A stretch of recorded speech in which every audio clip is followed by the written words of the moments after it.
സുധാമൂർത്തിയുടെ the day I stop drinking milk എന്ന പുസ്തകത്തിലെ ഒരു കഥ ഞാൻ ഇന്ന് പ്രേക്ഷകരോട് പറയാം. ഒരിക്കൽ ഒരു തീവണ്ടിയിൽ നിന്ന് ചിത്ര എന്നു പേരുള്ള പെൺകുട്ടി ടിക്കറ്റ് ഇല്ലാതെ പുറത്താകാൻ നിൽക്കുന്നത് കണ്ട് സുധാമൂർത്തി അവൾക്ക് ഒരു ടിക്കറ്റ് എടുത്തു. ഒറ്റയ്ക്കാണെന്ന് മനസ്സിലാക്കിയ അവർ അവളെ ബാംഗ്ലൂരിലുള്ള ഒരു സന്നദ്ധ സംഘടനയ്ക്ക് കൈമാറി. സംഘടന പിന്നീട് അവളെ പഠിപ്പിച്ചു. ഇടയ്ക്ക് വെച്ച് സുധയ്ക്ക് പെൺകുട്ടിയോടുള്ള അടുപ്പം നഷ്ടപ്പെട്ടു.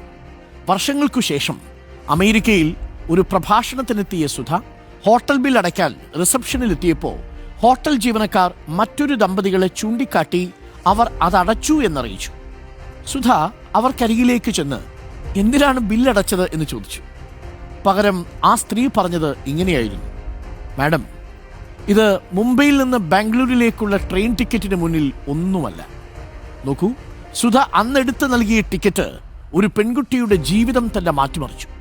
നമ്മൾ ചെയ്യുന്ന ഒരു ചെറിയ പ്രവൃത്തി അതൊരാളെ എങ്ങനെയാണ് സ്വാധീനിക്കുന്നതെന്ന് ഒരുപക്ഷെ നമ്മൾ അറിയുക പോലുമില്ല. അതുകൊണ്ട് ഒരു വാക്കുകൊണ്ട് പോലും ആളുകളെ വേദനിപ്പിക്കാതിരിക്കുക എന്നതാണ് പ്രിയമുള്ളവരെ ഏറ്റവും പ്രധാനപ്പെട്ട കാര്യം. എപ്പോഴും നിങ്ങൾ ആലോചിച്ചോളൂ, നിങ്ങൾക്ക് ചുറ്റും നിൽക്കുന്ന മനുഷ്യരിൽ ഒരാൾ നിങ്ങളുടെ ഒരു പുഞ്ചിരിയോ നിങ്ങളുടെ ഒരു കൈത്താങ്ങോ ആഗ്രഹിക്കുന്നുണ്ട്. ഒന്നുമില്ലെങ്കിൽ കരുണയോടു കൂടിയുള്ളൊരു നോട്ടം പോലും അവരുടെ ജീവിതത്തിൽ വലിയ മാറ്റങ്ങൾ ഉണ്ടാക്കിയേക്കാം. ഒരുപക്ഷെ നിങ്ങൾ രക്ഷപ്പെടുത്തുന്നത് ഒരു നീരാളിയെ മാത്രമായിരിക്കും. പക്ഷേ ആ നീരാളിയുടെ ജീവിതത്തിൽ അത് ഏറ്റവും വലുതാണ്, 100% ആണ്. ലോകത്തെമ്പാടുമുള്ള നീരാളികളെയോ നക്ഷത്ര മത്സ്യങ്ങളെയോ നിങ്ങൾക്ക് രക്ഷപ്പെടുത്താൻ കഴിഞ്ഞു എന്ന് വരില്ല. പക്ഷേ നിങ്ങൾ രക്ഷപ്പെടുത്തുന്ന ഒരു നക്ഷത്ര മത്സ്യത്തിൻ്റെ കുഞ്ഞ്, ആ കുഞ്ഞിൻ്റെ ജീവിതത്തിൽ 100% ഒരു പുതിയ ജീവിതം നിങ്ങൾ നൽകുന്നത്.